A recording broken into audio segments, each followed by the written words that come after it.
Frappe ton cœur, c'est là quel génie aime vraiment ton prochain comme toi-même. Donc je viens de Strasbourg, mes parents sont musiciens, donc je fais de la musique d'abord parce que c'était obligatoire à la maison. Et puis après j'ai compris que c'était... j'ai compris ce que faisaient mes parents, c'est-à-dire qu'ils utilisaient la musique pour raconter des périodes historiques, pour parler de l'entre-deux-guerres par exemple. Il y avait toujours un rapport en fait littéraire et historique à leur spectacle et à leur démarche. Et en fait ça a nourri ma première envie de faire des concerts et de mettre en musique des textes, c'est de les partager. Voilà, c'est des textes qui me tenaient à cœur dans un premier temps, mon premier album. Et c'était ça ma première démarche. Je suis à un moment de mon existence, à peu près au milieu, comme ça je dirais, où j'ai d'abord un peu marché dans les pas de mes parents, de ce qui me constitue. Et aujourd'hui j'ai très envie d'écrire et j'ai un gros problème de légitimité là-dessus, en fait, tout simplement.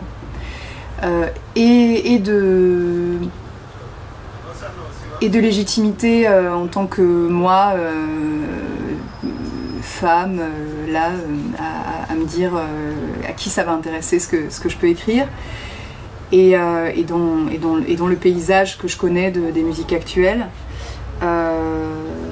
Je pense que je me pose beaucoup de fausses questions, et le moment c'est vrai, est venu.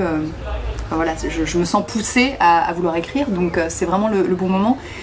Et le fait que cette semaine soit vraiment liée à la musique et au féminisme, en fait, m'interroge beaucoup sur qu'est-ce que je vais écrire, à qui je vais m'adresser, est-ce que j'ai envie de parler de moi ou est-ce que j'ai envie de parler d'autres choses ou d'autres personnes. Voilà, je suis en train de constituer mes cartes, quoi, les cartes que je vais utiliser, mes balises, mon cadre et mes contraintes d'écriture et mes contraintes, voilà. C'est une vérité qu'on nous a transmise, mais ça n'a pas pris.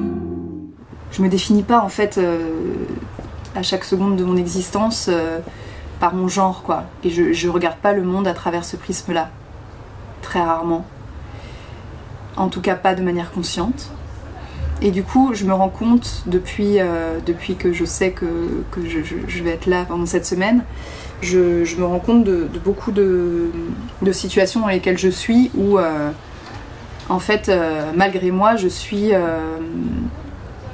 dans des contradictions énormes entre ma pensée, ma construction de pensée que je crois être la mienne et qui en fait est souvent balayée dans des situations assez simples d'équipe, surtout au théâtre, enfin, voilà, où tout à coup on est amené à être la comédienne dans un univers avec plein de techniciens qui vous prennent pour la comédienne et tout ce que ça...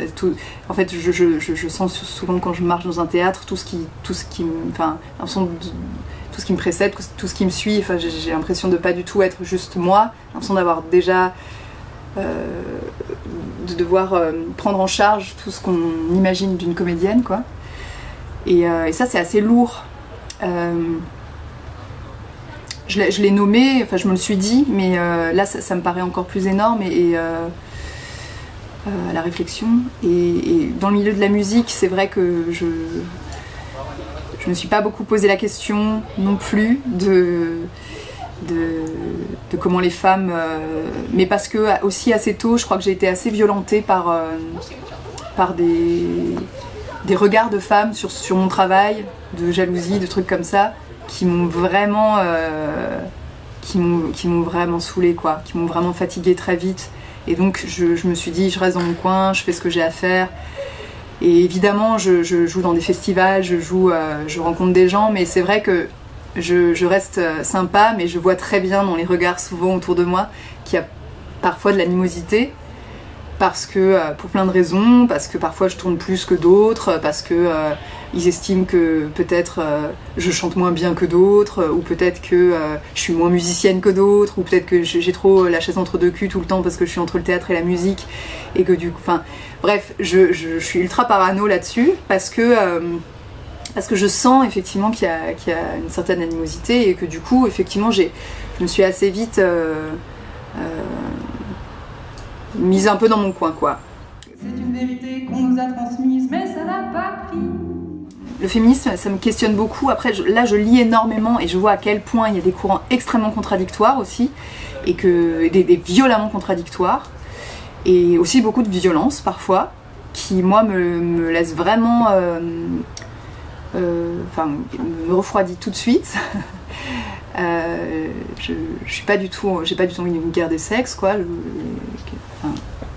Que les hommes continuent à vivre leur vie, il n'y a pas de problème, c'est juste qu'on a besoin d'une place en fait, et d'une vraie place égalitaire, ça c'est évident. Et c'est vrai que j'entends des femmes qui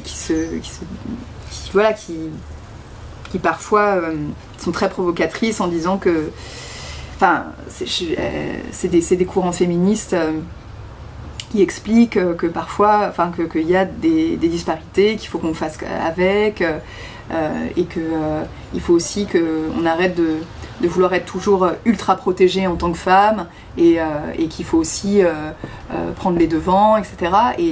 Et en fait, je vois qu'il y a des points de vue hyper différents, ou d'autres qui sont extrêmement protecteurs en disant il faut absolument protéger les femmes parce qu'elles sont plus faibles, etc. Enfin, il y a plein, j'entends vraiment tout et son contraire dans ce que je lis, dans les vidéos que je regarde.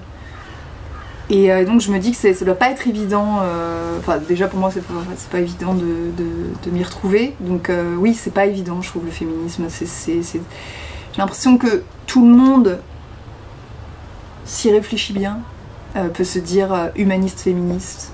C'est une vérité qu'on nous a transmise, mais ça n'a pas pris. Ouais, il y a une artiste en particulier là, à laquelle je pense, qui s'appelle Kate Tempest, qui maintenant s'appelle Kate Tempest, qui écrit beaucoup sur le genre. En fait, ce que je trouve assez beau, c'est qu'elle travaille à partir de, par exemple, sur la pièce là que je lisais, qui s'appelle Tirésias, elle part de la mythologie de Tirésias qui a passé 8 automnes dans le corps en tant que femme, et puis qui après est redevenu homme, pour parler du genre. Et elle place Tirésias comme un ado qui met un hoodie, qui écoute le Wu-Tang et qui fume des joints. Ça me questionne parce que je me suis jamais dit que j'allais écrire quelque chose qui parle de sujets de société, par exemple.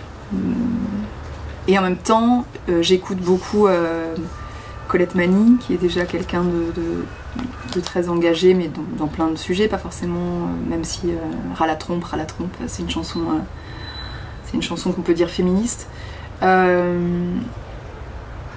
Je lis beaucoup aussi Gwenaëlle Aubry, mais je la lisais déjà, et effectivement il y a toujours un rapport aussi à la mythologie. Donc quand ça s'inscrit en fait dans une histoire archaïque, ça m'intéresse. Et là, le fait de découvrir l'écriture de Kate Tempest, c'est vraiment très récent, et je pense que ça va forcément m'influencer quelque part. C'est une vérité qu'on nous a transmise, mais ça n'a pas pris. Je crois que je me suis jamais trop sentie obligée de quoi que ce soit. Très vite, j'avais envie que ce soit qu'il y ait vraiment une proposition forte, théâtrale, qu'il y ait un personnage vraiment. Ça, je pense que ça va bouger aussi, parce que je vois aussi qu'un personnage vient avec, comme je disais, quand on se balade, quand on est comédienne, mais aussi quand on a créé son personnage, du coup il y a plein de choses qui vont avec. Et mon personnage de Léopoldine Achache, avec sa tresse, avec souvent en talons et en robe sur scène, c'est vrai que là, dans le deuxième album, c'est assez différent. Je suis vraiment en noir, avec les yeux très noirs, avec des baskets, c'est une amie drag queen qui m'a fait mon costume. Tout ça est en fait assez conscient et réfléchi, donc sur mon premier album je me mettais souvent, toujours en maillot de bain à la fin, comme un moment un peu électrique comme ça, mais j'étais dans mon corps quoi, tout était assez choisi et décidé, et le recul, si je peux avoir du recul là-dessus aujourd'hui, c'était l'éclate de faire ça, vraiment.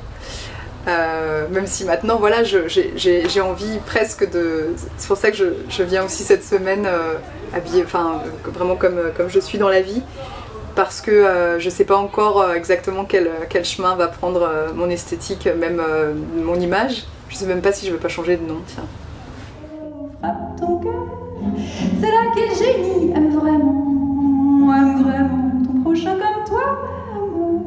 C'est une vérité qu'on nous a transmise, mais ça n'a pas pris